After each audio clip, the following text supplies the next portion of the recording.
Good morning from Panhandle Outdoors with Winston Chester. Panhandle Outdoors, your source for fishing, hunting, and information for folks who enjoy the great outdoors.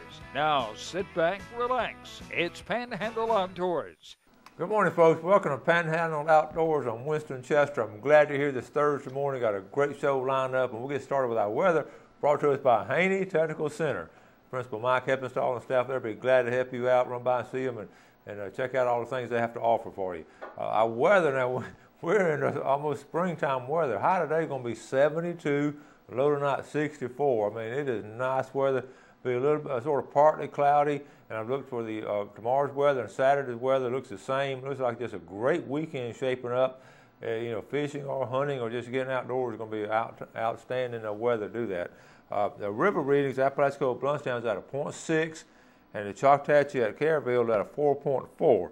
Okay, our tides chart this morning on January the 10th, a great tide situation. We have a low tide this morning at 5:57, right at 6 o'clock it'll be the low tide, and the high tide will be tonight right at 8 o'clock, got right at a 2-foot tide, the same way tomorrow.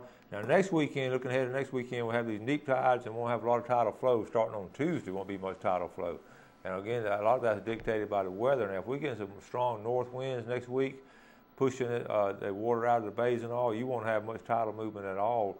So it'll be like low tide all day long up in North Bay and the northern part of West Bay and over there in Apalachicola Bay. It'll be the same way in Choctaw Bay also. So be aware of that. The wind in the wintertime has a lot of bearing on this tidal situation. All right, we'll take our break and be back with our special guest.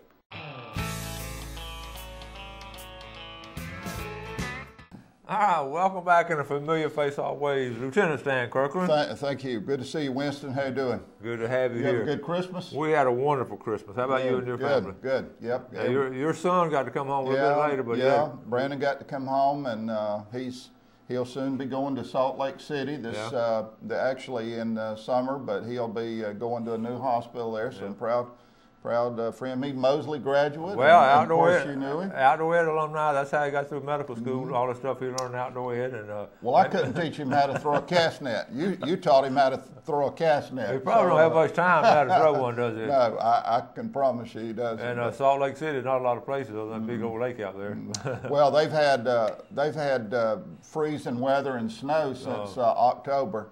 And he's not crazy about cold weather. I said, well, I hate to tell you, but you're going to the heart of it. But he's going to a wonderful hospital there. Okay, so, great kid. I know he's going to make it. All our kids enjoyed going through Outdoor Ed. And I tell you, I think they did to brag on you a minute, they did a survey, I think, a few years ago, of calculus and English and all that fun stuff. Well, you had the course that most of the kids wanted to take. And would you rather take calculus or Outdoor Ed? I mean, that's a no-brainer. So no, but anyway, but you had the most popular course, and that's a wonderful thing. Well, we enjoy doing it. We really do. And even other schools now are emulating, what you're doing. So, man, I'm telling you. Yeah, we're going to get more of them to it. All people out there at different schools and all, we can put it in all the schools, and it's good for the kids. Yep, really. I agree. Well, listen, the reports I'm getting from on my end from the deer hunters is a little slow. What about you guys? What else? Winston, we haven't had, for whatever reason, we haven't had a lot of big deer that have been killed so far. Had a few nice deer killed back during the archery season. Mm-hmm. In fact, we had one that I scored last week that'll actually, Derek Fussell, one of our biologists, notified me that a person had come to him with an exceptional large, big 11-point, killed by bow and arrow, killed by Michael Stone in Calhoun County, that netted 139 and 5/8, I believe, will end up scoring, or grossed, 139 and change, and then netted 135. That's an excellent deer. And what's amazing is 25, 30 years ago, when the people shot everything, the old thing, if it was brown, it was down. I've heard people tell me that 100 times, but anyway, people now are doing, hunters and landowners doing a great job managing their deer. They let the young ones walk, and they're seeing the benefits of letting their deer get older. Yeah. And so that's exceptional deer. That is a Pope and Young deer. We've worked with Mr. Stone to get his paperwork And so Pope and Young, he'll be in select company, as well as we've got 2 other people that have come forward with really big deer killed by bow and arrow. So, and both of those other ones were killed in Jackson County. One killed by a young lady. I still don't have a picture, but her dad's promised me a good picture of her with her deer. Mm-hmm. But we'll have 3 that'll come from the Panhandle that will be legitimate Pope and Young deer, and that is that they'll score at least 125 or greater. And to kill a deer like that with a bow and arrow is a treat. Wow, that is amazing. That's really good stuff. Yep. So just management, we've said it all along. If you just let them walk a year or two, let them get older, and don't shoot your young deer. I was invited to go with a friend a few years ago, and I'll never forget. They had an 8-point rule on their property, and right off the bat, I had a beautiful 6-point to walk up to me and right in front of me. And of course, I never even raised my gun. He was within 50, 60 steps, and he never saw me. The wind was in my face. But I got to see him make a scrape, take his antlers, rub a tree, and then they have glands in their near their eyes, and they literally he was rubbing that on the limb. And if it was one of those things where you shot him immediately, I would never have got to see all that. But over about 6 or 8 minutes, I got to see this. This ritual they go through when they're rutting and when they're leaving a scrape line and all that, and I would have never seen that without those kind of management rules on their property. Well, that's great. So, deer management unit, you mentioned the state right. is getting into. Winston, coming up, we're going to have 3 meetings. That one will be, the first one is January the 29th in Marianna. It's a nighttime meeting, and we'll get you the details on this. Then we'll have another one in Tallahassee the next day on the 30th, and the final meeting will be in Pensacola on the 31st. Not a meeting here, but we're trying to do them central across the Panhandle, but it's for the purpose of looking at deer management units. In other words, we have 4 hunting zones for deer right now in the state. We're talking about looking at the Panhandle, which is most of the Panhandle is known as Zone D. Hunters know that. But we're talking about basically being able to separate south of I-10, for instance, from north of I-10. And south of I-10 would be one deer management unit. North of I-10 across the Panhandle would be another one. And that would give us the opportunity in more, for instance, to look at increased antler. And these are only proposals, but give us a chance to look at more antlerless deer days, to possibly put into play rules or regulations or rules, whatever you want to call them, that have to do with, say, 6-point or 3-point on a side or 4-point on a side, depending on how hunters feel about that. But anyway, gives us the opportunity to put into play progressive deer management rules. Good. And anyway, so we're going to see if the public wants that. And then we'll also have an opportunity for people to participate online, those that cannot or don't want to attend the meeting, how you can do that. But we'll explain all that. We're going to put a news release out. It'll come out, should come out today. So hopefully that'll be be distributed everywhere. You can go online to myfwc.com if you want to read that, but it'll all be posted and be available. And then at some point, we'll like I say, we're just looking at the Panhandle as the guinea pig, so to speak, and then we'll go from there. Well, I think it's a pretty good spot to do it out here in Panhandle, and that sounds exciting.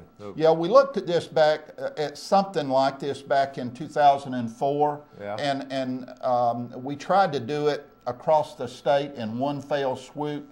And about half the people were in favor, about half the people were opposed to it. Yeah. And so the commission just decided, and one of the primary things we were looking at then was, for instance, 3-point on the side rule, but people were a little leery of that, and in particularly areas where they run deer dogs. They were afraid that it would hurt their hunting. So we're backed up. We're gonna regroup and try to do this in a way that people are comfortable with it, and we'll see how it goes. All right. Let's take this break, and we'll be right back.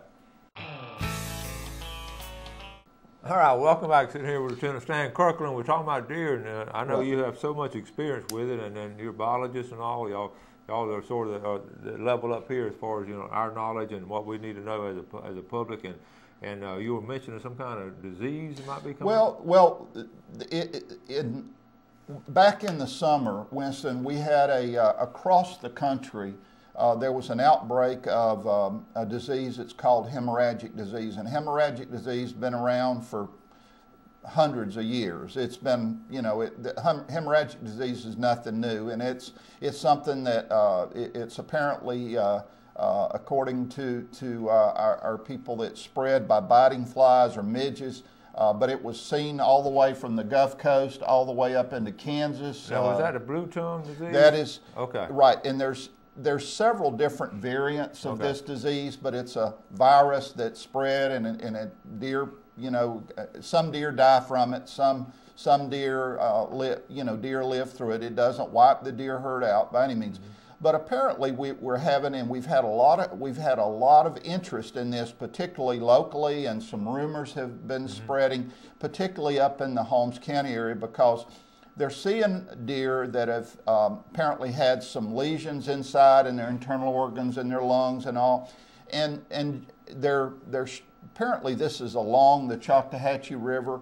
I know that in some of the communication with Dr. Cunningham, our agency veterinarian, that this is nothing to be alarmed about. These are probably secondary infections from the deer being run down, and so.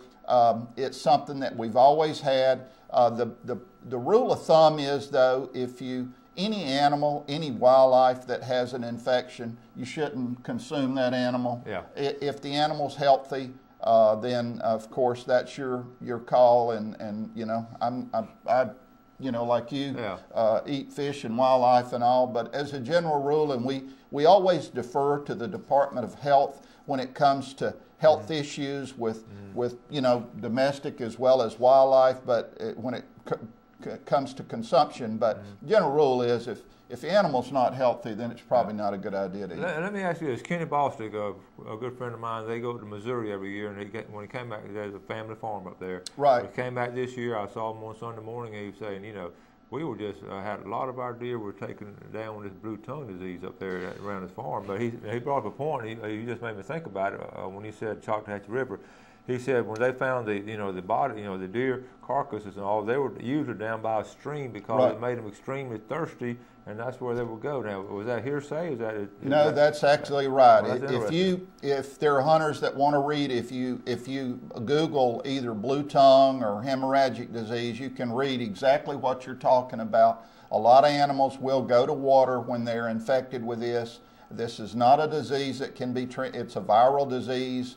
That causes the animal to be run down, and a lot of them will as they get into progressive state of being sick with blue tongue. They'll actually go to water, and in fact, I was looking at a photo yesterday of an animal that expired near water. But there's another. Missouri is one of the states that this year that they've had. I think they've had either 5 or 6 animals that have been. Deer that have been collected among quite a number of deer that were infected with a disease called chronic wasting disease. Florida, we don't have that disease. It's not anywhere in the southeast. It is found in the west and the Midwest, and that's why we don't allow people to move live deer into Florida. Is we don't want to move that disease into Florida. So that's why we have these rules in place. And there are ways that these ranchers that want to have deer in large enclosures can move deer, but they have to be certified disease-free. They have to be inspected. There's a lot of cost involved in this, going through all this, but we just don't want to get that disease in Florida. And finally, let me mention this. anybody that hunts in a state where you have chronic wasting disease, and again, we don't have that in Florida, you're not allowed to bring back the whole head of that animal that you take, whether it's a deer, an elk, a moose or whatever. You've got to go ahead and do a skull cut on that animal, just collect the antlers. You can bring the meat back, of course, but no spinal material, no brain material, because that is where the infectious disease is in those animals. So, and our taxidermists in Florida know this. So if they get an animal that's a whole head from a state, then we get involved. We don't, I don't even want to get into the law enforcement part of it, but we work with the people to explain them that they can't do that, and we go from there. And the list of the states, I mean, someone want to know the states. If all you got to do is Google CWD, which stands for chronic wasting disease, and you can go on the internet. You can find those states that have it if you intend. And see, the deer season's over in a lot of these states already. We're fortunate in Florida. We have such a long season, but most of these states, your deer season is either over or about to be over. Okay? But that's good stuff for next year. All right, let's take our final break and we'll be right back. All right, welcome back. Sitting here with Lieutenant Stan Kirkland, but first let's get our fish and game forecast for today. We're looking at our times. We're looking at right in the middle of the day from 10:42 to 12:42. Stan, you can walk out of your office and go over to Deer Point Lake and catch us some fish or maybe shoot some ducks or something. And then tonight, 11:13 to 1:13. You can tell your wife you got to go fishing there, so that'll be a good time for you. Okay. Well, speaking of ducks and all, it's been a really good duck season and all. I showed us pictures yesterday, some of my boys and all. So, what do you think? What's going on with the ducks? We just had a Well, I think it's some of your students that I've heard that have been reducing the duck herd or the duck population on North Bay. I walked out the other morning with my coffee in my hand from my house in Lynn Haven, and I could hear the boom booms, the echoes up in North Bay, and I think it's some of your students that you've taught so well were up controlling the. Well, it is a group of them. I know they're diehards and they love it, and they've had an outstanding year. They've sent some good pictures, and the Marshall. And they have, and those are good boys, and they've had good upbringing in their families, and but those we've heard good reports up on North Bay. I've heard some good reports of duck hunting on East Bay and Lake Wimico.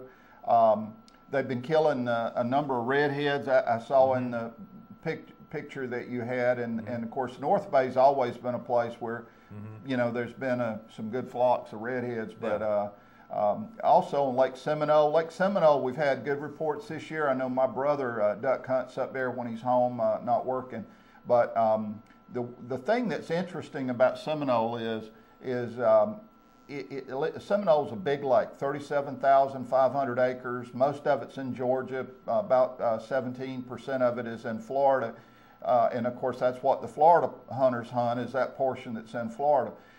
The interesting thing this year, Winston, is that there's not a lot of water in the lakes over around Tallahassee. And I was talking to Joe Benedict, one of our waterfowl people, the other day, and he said the problem is where those historically, or traditionally I should say, that we've had a lot of waterfowl in those lakes over around Tallahassee and then the area surrounding Tallahassee there, up in North Leon County over into Jefferson County. A lot of those lakes are dry. Like Lake Jackson. Jackson. A lot of those lakes have very little water. And so what's happening is those birds are looking for water. They've migrated down, they're looking for water. And a lot of them are ended up on Seminole, and of course we've probably benefited over here to some extent.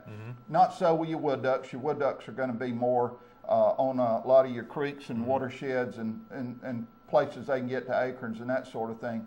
But anyway, waterfowl hunters have done very well this year, and good rule of thumb is if you go in where somebody's waterfowl hunting, give them plenty of space.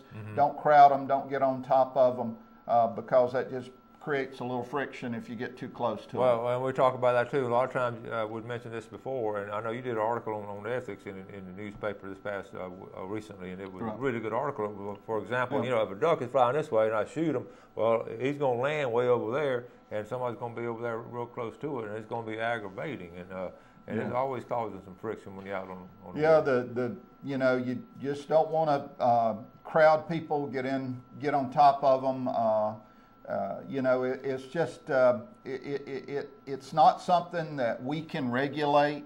We don't need a new rule to address that. Somebody, you know, asked me the other day if we want to address that, and you know, we don't need more rules for that. But what we do need is for people to be mindful. If you see somebody, just back off and give them space. And it's good common sense. That I know you grew up in Jackson County. I grew up over in Gaston County, and our dads, I can still remember, if we go in the woods and there's somebody over there, then we're not going over there, we're going over there. And it's just common sense. Let them have that. They're already there. They're already there. They got there first. The ethics and common sense at times is thrown out the window, but we got to get back to that. So I agree, and we always need to be mindful of that when we teach, when we have our hunter safety courses. That's one of the things we talk about is hunter ethics. It's doing the things, it's treating other people, whether it's fishing or hunting or diving or scalloping or whatever, it's treating people the way you want to be treated. It's frustrating in the summertime, and especially I always use that 100-yard buffer in scalloping, like a length of a football field, at minimum. And we've had people, you know, we talked about it, just come right up to you, and they just. Yeah, I think a lot of them are people that are inexperienced, and in some cases they don't know, you know, they don't realize they're creating, they're violating your space, so to speak, and, you know, but I understand, and we hear about it too. And real quick, the pelican case, we call it, where the guy ran over a pelican, that is finally going through our court system? Yeah, the court, this is a person that actually ran over, killed a pelican on a personal watercraft or jet ski back in the summer. Went to court this past week and is going to pay substantial fines and penalties. He's going to end up losing his jet ski. That's going to be forfeited to the state of Florida, and it'll end up probably being sold. But it's going to be, you know, being intoxicated and running around is just a recipe for trouble. Yeah.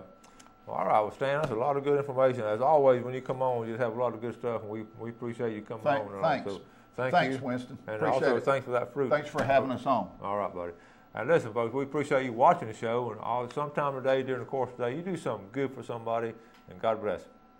Thanks for joining us for Panhandle Outdoors with Winston Chester. Panhandle Outdoors features hunting, fishing, and other activities and information to help you enjoy the great outdoors. Join us next time for Panhandle Outdoors.